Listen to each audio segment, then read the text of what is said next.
সংসার সুখের হয় রমণীর গুণে, আবার সেই সংসারটা ধ্বংস হয় রমণীর কারণে।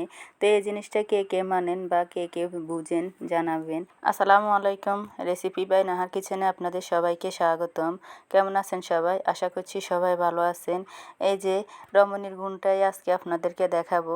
মানে একটা নারীর মধ্যে সব গুণাগুণে মোটামুটি থাকতে হয়। অনেকেই কাঁঠাল কাটতে পারে না। এই যে আজকে আমি আপনাদেরকে কাঁঠালও কেটে দেখাবো।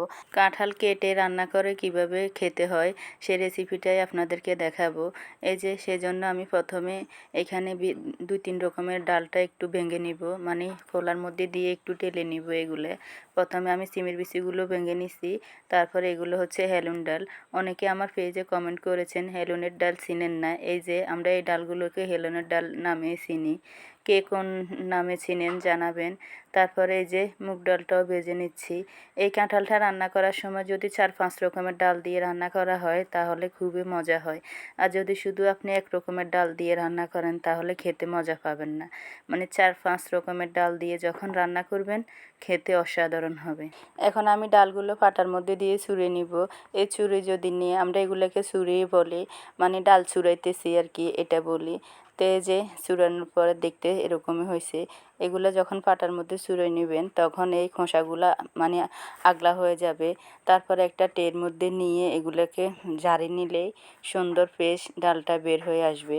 তো এই যে দেখেন আমি আবার সিমের বিচিগুলো ভেঙে নিচ্ছি এভাবে সুন্দর করে। তো ডালগুলো রেডি করে তারপর আমি রেখে দিয়েছি। এখন আমার পালা হচ্ছে কাঁঠালটা কাটার। এই যে দেখতে পাচ্ছেন আমি কাঁঠালটা কেটে নিচ্ছি। এই কাঁঠাল কাটাটা হচ্ছে সবচেয়ে বড় ঝামেলা। কাঁঠালের যে আঠাগুলো এগুলো হাতের সাথে লেগে যায়, তখন খুবই বিরক্তি লাগে। যাই হোক, খেতে যখন হবে তখন খুব মজা করেই খেতে হবে, মজা করেই কাজটা করতে হবে। মানে যে কাজটা আপনি খুব মজা করে করবেন তখন ওই কাজটা করতে আর আপনার বিরক্তি আসবে না। তো এই যে কাঁঠালটা আমি সুন্দর করে কেটে নিচ্ছি। কাঁঠালের যে কোষগুলো আছে এগুলোর মধ্যে যে আবার বিচিগুলো আছে এগুলো আমি বের করে নিব। কারণ কাঁঠালের বিচিগুলো যদি না বাইর করি, এখন কাঁঠালগুলো পাকিয়ে আসছে, বিচিগুলো অনেক শক্ত হয়ে গেছে, তাই এগুলো প্রতিটা মানে কোষ থেকে কাঁঠালের বিচিগুলো আলাদা করে নিতে হচ্ছে।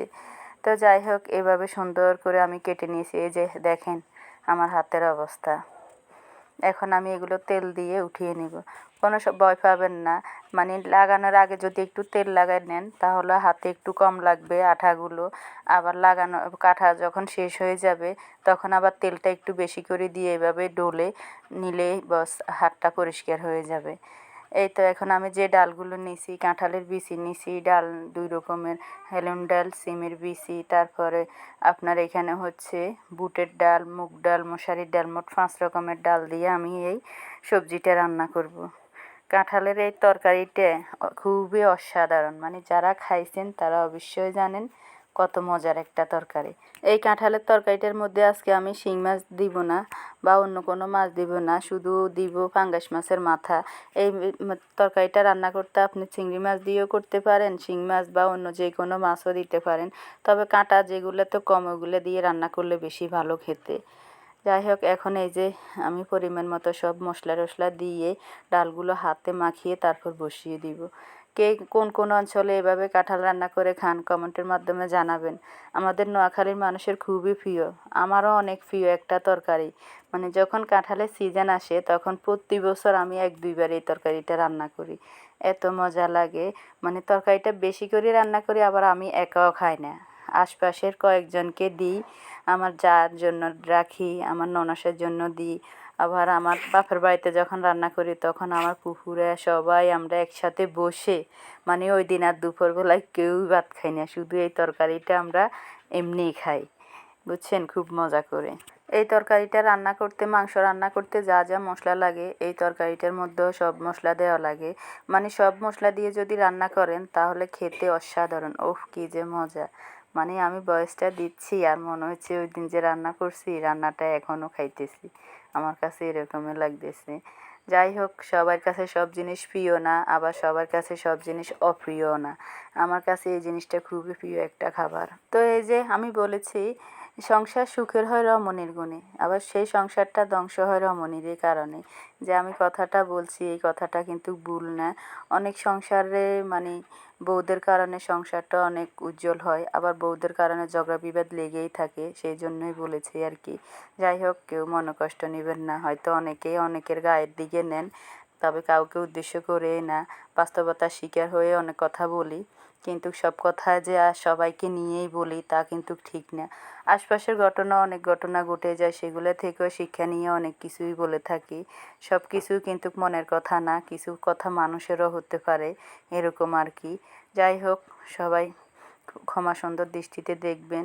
আর এতক্ষণ পর্যন্ত আমার রান্নার ভিডিওটি যারা দেখেছেন, যদি একটু হলেও আপনাদের কোনো অংশে ভালো লেগে থাকে, তো যারা আমার ফেসবুক পেজ থেকে দেখেন, ফেসবুক পেজটি লাইক ফলো দিয়ে পাশে থাকবেন। আর যারা ইউটিউব থেকে দেখেন, ইউটিউব চ্যানেলটি সাবস্ক্রাইব করে পাশে থাকবেন।